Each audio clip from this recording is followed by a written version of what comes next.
Hello mga kabibig! Welcome back sa ating bagong YouTube channel. Ito ang pinakamaingay ng YouTuber sa vlog ng YouTube.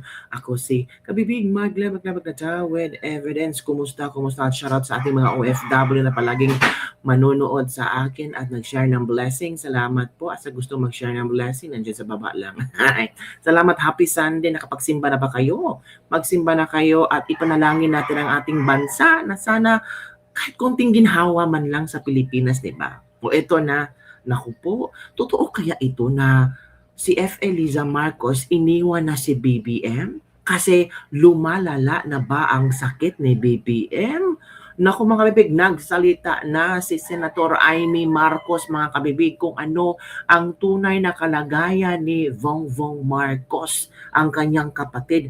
At meron nanawagan si Senator Amy Marcos. Ano ba ang panawagan ni Senator Amy Marcos? Pasensya na kami, maingay ang aming mga chicken dito, mga roaster. Kasi sabi nila na pag maingay mga roaster, meaning dyan, is there something going on? Hala, talaga, may sakuna na mangyayari. Ano ba naman nangyayari? Kabibig, kung ano mga naisip mo. Kasi ang nalaman natin, kabibig, di ba si Bongbong Marcos ay di umano'y may sakit, di ba? Tapos na-confirm naman, live stream pa, nagpa-interview pa nga si Bongbong Marcos sa kanyang sakit, di ba? Yung diverticulitis litis, or paano ba sabihin yan? Pasensya na. Ito na kabibig. Si Senator Amy Marcos, merong mga hint ang mga statement niya ba? Yung mga sinasabi niya, parang kung ikaw ang mag-interpret, there is something going on inside sa Malacanang. Nag-iisa na nga ba si BBM fighting for his disease? Lumalala na ba ang sakit ni BBM? Bakit ganito ang statement ni Senator Amy Marcos? Kahit sabi natin na hindi sila okay na kapatid niya, pero still may concern si Senator Amy Marcos. O eto kabibigay, i-share ko sa inyo si Senator Amy Marcos sa kanyang bagong pasabog ngayon. Ako, kalerky naman to. So, makinig tayo tungkol sa pagkasakit ni Bongbong. Ito na. Ayan na nga ang sinasabi ko. Ayan, nagkasakit na nga si Bongbong, pambihira talaga. Wala kasing nag-aalaga sa kanya. Wala kasing nag-aalaga sa kanya. Nasaan ang asawa? Nasaan ang mga anak? Pero mas grabe yung tanong, nasaan ang asawa? Hindi ba inalagaan ni Lisa Marcos ang kanyang asawa? Or, sabi ng iba, baka iniwan na ni Lisa? Di ba kabibig? Yung mga statement ni Senator Amy Marcos ba, mag-ask ka ng question. Sino ba dyan sa nakapaligid sa palasyo, sa dinami-dami ninyo, ang talagang nagmamahal sa kapatid ko? Yan lang ang tanong ko, no? Ang health niya, ang bibigay. Talaga naman. Kanya-kanyang agenda kayo dyan. Wala naman umaasikaso sa kanya. Kaya, walang umaasikaso sa kanya. Hala,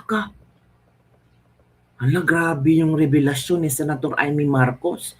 Walang umaasikaso sa kanya. So meaning, BBM is nag-iisa lamang, walang nag-aalaga, walang concern sa kanya. Uy, grabe itong revelasyon ni Senator Amy Marcos kabibig ba? Walang nag-aasikaso sa kanya. Sa dami-dami nyo nandyan sa loob ng Malacanang, parang hindi nyo pinansin yung ading ko, walang nag-aasikaso. Bakit? Nasaan ba yung asawa? kaya kung ako sa kanya, pangalagaan muna niya ang sarili niya. Magpalakas siya. Ayan. Talikuran na niya, lahat ng nakapaligid dyan sa palasyo, panggulo lang yan. Wala sa kanila ang talagang nagmamahal sa kanya. At ayan, Pati ba asawa hindi nagmamahal kay BBM? Kasi nakaano kay BBM. Talikuran mo na BBM yung nakapaligid sa inyo. Wala nang totoong nagmamahal sa pati ba si F. Eliza hindi nagmamahal sa kay BBM? Yan.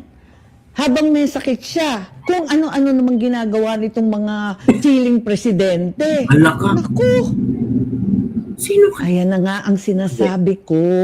Ayan, nagkasakit na nga si Bongbong, pambihira talaga. Wala kasing nag-aalaga sa kanya. Sino ba dyan sa nakapaligid sa palasyo, sa dinami-dami ninyo, ang talagang nagmamahal sa kapatid ko? Yan lang ang tanong ko, no? Ang health niya, ang bibigay. Talaga naman. Kanya-kanyang agenda kayo dyan. Wala naman umaasikaso sa kanya. Kaya kung ako sa kanya, pangalagaan muna niya ang sarili niya. Magpalakas siya. Ayan. Talikuran na niya. Lahat ng nakapaligid dyan sa palasyo, panggulo lang yan. Wala sa kanila ang talagang nagmamahal sa kanya. At ayan, habang may sakit siya, kung ano-ano namang ginagawa nitong mga feeling presidente. Naku! Hala, yun kabibig. Yun ang revelasyon ni Senator Amy Marcos. So ito naman mga komento, Madam, normal lang po sa tao ang magkasakit. Wala pong issue yun. Hala. Buhay pa ba, Madam, o natuluyan na ba? Withdrawal symptoms or kulang sa liquid or powder substance. Ay nako, na-over-fatigue Pangulo sa sobrang sipag at pagmamahal niya sa kapwa niya at sa bansa. Hindi niya ininda ang pagod at puyat, siya lang naman ang nakagawa ng ganyan. Sobrang sipag. Sabi ng mga supporters ng BBM. Ramdam ko ang malasakit ng isang ate, sabi ni Jorly Garcia. Ito pa. Yung asawa na saan? Paano parehas din silang dilat sa halos lahat ng oras? Kaya wala talagang mag-aalaga. Tanong ni Pardilio Hakusalem. Pamilya lang talaga ang tunay ng mamahal. From Miraflor, Gaho. Puntahan mo kaya Manang at hilahin mo na papuntang Ilocos from Tofico. Martin Lisa at Romualdez Batos, Senator from Japso. Ganyan ang super ate, may totoong malasakit from Nads Makabato. Lahat na lang may sasabihin, sabi ni Rox Claro. Nasa maling circle kasi si BBM kaya siya napapahamak. Kasalanan niya ng mga Rimulya para sila ang napapalakad ng pamahalaan. From Pani Honteveros, hay na yata. So yun kabibig, yun ang revelasyon ni Senator Amy Marcos na BBM, alagaan mo yung sarili mo. Kasi yung mga tao nakapaligid sa'yo, walang pakialam sa'yo yan. May mga feeling presidente daw, hindi yan, yung mga tao nakapaligid, hindi yung totoo nagmamahal sa'yo. Naku kabibig. So, ang tanong ng marami, nasaan yung asawa? Nasaan yung mga anak na pwede mag-alaga kay BBM? Ako po, isang katanungan na ewan natin kung sino makakasagot. Diba? Uy, grabe naman yung revelasyon ni Senator Amy Marcos. O, ito pa kabibig ha. May nakita akong psychic, sikat ito nga psychic mga kabibig, at hinulaan niya kung kumusta si BBM, kung kumusta ang sakit ni BBM, kung ano ba ito, dinadaramdam ito na kabibig. May susunod na akong tanong kasi sabi mo, ang isang problema ngayon yung kaguluhan sa isip. Kumusta ang kalusugan ng ating Pangulo? Ako may sakit siya ha. Diba? May sakit to. No? Wala. Pero tahimik siya oh. Bakit nga? Di ba? Oo nga. Para lang siyang nag-observe. Ayaw niya muna magsalita oh. Hala. Siya rin nagsabi ng ano lang, wag muna. Minsan parang babayaan niyo muna. Okay. So Is actually he nag-uusap-usap. ready? Yung martial law magiging issue yan ha. Pwedeng magkaroon ng martial law. Basta magiging issue yan. Okay. May sakit si Bongbong na ayaw niyang ipagsabi. Sinesarili ni Bongbong ang kanyang sakit. Diba? Diba sabi ni Dean Chase, diba? Sabi, balikan natin ha, yung post ni Dean Chase na merong anong tawag dito, na merong taga Malacanang ang nag-message kay Dean Chase kung ano talaga ang sakit ni BBM. Diba na-share ko na sa inyo kabibig kung ano yung sinabi ng nag-share na contingents, kung ano ba talaga ang totoong sakit ni BBM. Naku po, hindi pala yung diverticulitis na yun. Hindi pala yung kabibig, iba ang sakit ni BBM. Ito nga galing kay Dean Chase ha. Diverticulitis daw, colon issues. Meron bang bituka sa dibdib? Baka nalipat lang sa kakapaptira sa puwet. Ito oh. Sabi ni Dean, mamatay na ba? We still don't know Sir Dean but everyone in the wing started panicking kasi he was clutching his chest. Akala namin cardiac arrest. So what was it? Sayang si hindi natuluyan. According po sa findings, Sir, AVIB po, atrial fibrillation, arrhythmia due to chronic insomnia. Insomnia, nasawa ako sa insomnia. Sabihin nila, hindi makatulog kasi bangag. Thank you for this. Keep me posted. No problem, sir, always. Don't hesitate to reach out. And thank you for the things that you do. Yun kabibig. Yun ang mga Any research about diverticulitis being associated or frequent asking for ano, yun na nga kung ano ba talaga ang totoong sakit ni BBM. Kaya bagong lantad ngayon ni Senator Amy Marcos ang kanyang video, mapapaisip ka talaga, ano ba, malala na pa talaga ang sakit ni BBM? Kasi ang kapatid niya nagsabi na paalisin mo na yung mga tao nakapaligid sa'yo kasi hindi sila nakakatulong sa'yo. And then, walang nagmamahal sa'yo dyan. May mga pa-feeling presidente. May mga nagmamagaling sa circle mo.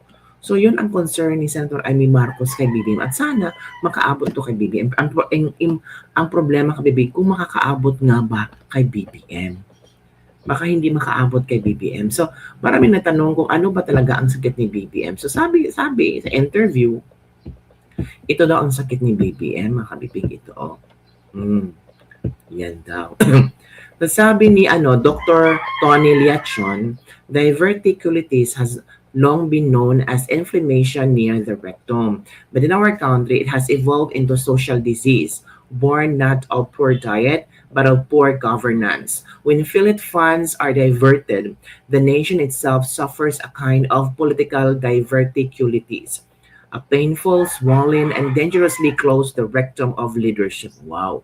And just like the real disease, the cure is simple. Stop the diversion, restore the subsidy, and let the body politic heal before the whole system ruptures. Yun din. Political diverticulitis when the government becomes a disease. Tama kabibig, when the government becomes a disease. Galing na medical explanation niyo, Dr. Liachon, sapol sa political diverticulitis. I really feel God's presence in the midst of chaos, natural calamities, and exposed flood control anomalies. Now God is saying something about this ailment. Lord, help our country and our people to recover. Diverting issues cause diverticulitis too. I like this analogy, witty, metamorphically yet literal. Sobrang lala ng sakit. O yun mga kabibig. So bali, ang ginawa ni Dr. Tony is kayang ang sakit ni BBM, kinukunik niya sa totoong sakit ng bansang Pilipinas. Yun, kabibig ha. So, ano ang inyong opinion to mga kabibig? Comment down below and don't forget to like, subscribe, and share this video. Grabe yung revelasyon ng Senator Amy Marcos. Kung i-interpret mo, talagang nahihirapan si BBM sa kanyang sakit. Talagang kailangan ng medical na atensyon.